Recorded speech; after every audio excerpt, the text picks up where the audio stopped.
Halo, selamat pagi teman-teman. Berjumpa lagi dengan suara saya, Majulan Sukadi di Project Energi Suara. Pada kesempatan pagi hari ini, saya ingin kembali berbagi cerita, kembali sharing ataupun hal-hal baik yang mungkin bisa kita ceritakan dan cerita ini juga membawa manfaat.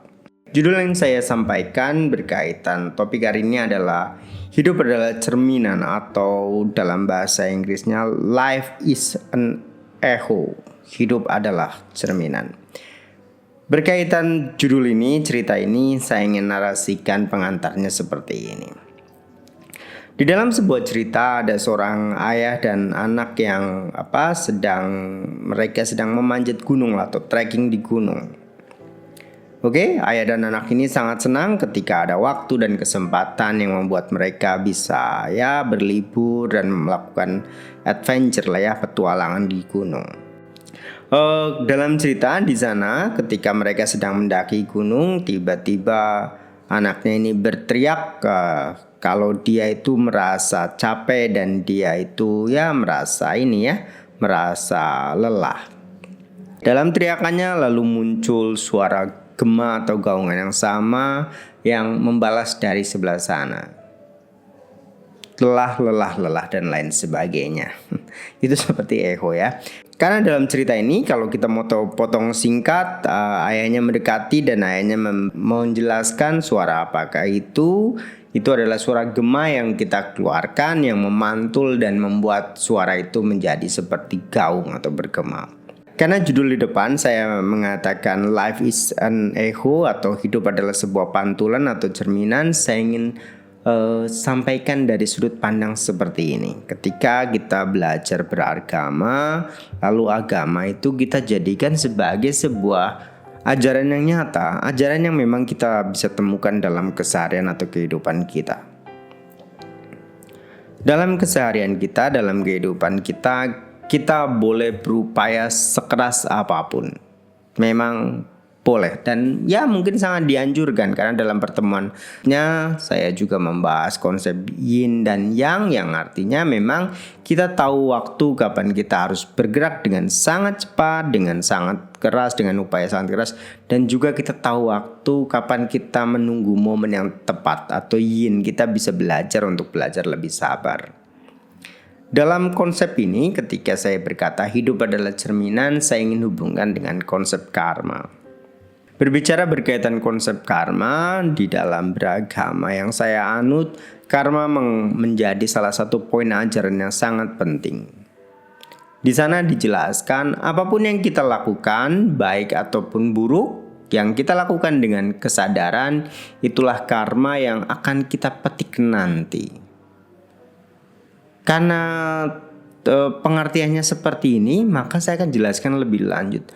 Jadi apapun yang kita lakukan, di sana baik atau buruk, itulah yang akan kita dapatkan nantinya. Teman-teman, berkaitan cerita ini, ketika segala sesuatu akan kembali kepada kita, tentunya dalam hidup kita mengharapkan sesuatu yang positif dan baik. Maka sebagai bahan penyebabnya kita harus mengumpulkan atau kita menimbulkan sebab yang baik. Jadi kita itu mendapatkan yang baik juga. Ego kita yang kita katakan tadi kalau dalam cerita adalah dia berkata sesuatu yang negatif karena memang dia lelah dan kecapean ketika naik gunung.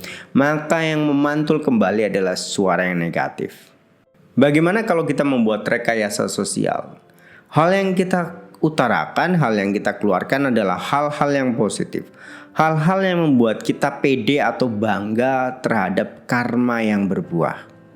Misalnya apa? Teman-teman, saya ingin berbicara dari sisi pendidikan saja lah ya. Walaupun memang saya terkadang memang di kehidupan ini tidak semuanya sempurna. Saya tidak katakan pendidikan adalah tempat yang paling baik dan tempat paling aman untuk kehidupan, tapi setidaknya saya percaya pendidikan adalah tempat yang nyaman dan baik, dan ini saya katakan jalur surga mungkin di track yang benar. Oke, saya katakan kenapa jalur surga di track yang benar. Baik, saya ingin jelaskan lebih terperinci lagi. Dalam sebuah ajaran agama, ketika kita pandai mempraktekkan sila, pandai menjaga kemoralan diri, baik pikiran, ucapan, dan perbuatan kita, perilaku kita, maka surga dan kebahagiaan bisa kita peroleh, kemakmuran. Silena Sugating Yanti, dengan mempraktekkan sila yang baik kita terlahir dalam surga. Kenapa surga menjadi tujuan manusia? Karena memang dengan dasar pengetahuan di surga kehidupan kita akan lebih baik. Tetapi memang kan semua manusia memang mengharapkan ke sana. Siapa tidak di antara kita yang tidak mengharapkan kehidupan yang lebih baik? Setiap manusia semuanya takut akan hukuman dan mereka mengharapkan hadiah atau imbalan ataupun kebahagiaan ataupun karma baik. Jadi karena saya ingin berkata tadi kita mengharapkan sesuatu yang baik, maka kita harus melakukan banyak kebaikan. Dan ketika tadi saya berbicara pendidikan adalah tempat yang baik, ketika di mana pendidikan itu membuat kita yang tadinya tidak bisa menjadi bisa, yang tidak tahu menjadi tahu, yang tadinya tidak paham menjadi paham, maka melewati jalur pendidikan, tentunya pendidikan yang baik dan berkualitas, segala sesuatu ini rasanya jadi mudah. Teman-teman, di sisi lain saya ingin berbicara seperti ini. Terkadang segala sesuatu itu susah atau sulit ketika kita tidak tahu bagaimana. Tetapi segala sesuatu itu akan menjadi mudah ketika kita tahu bagaimana harus mempraktekannya.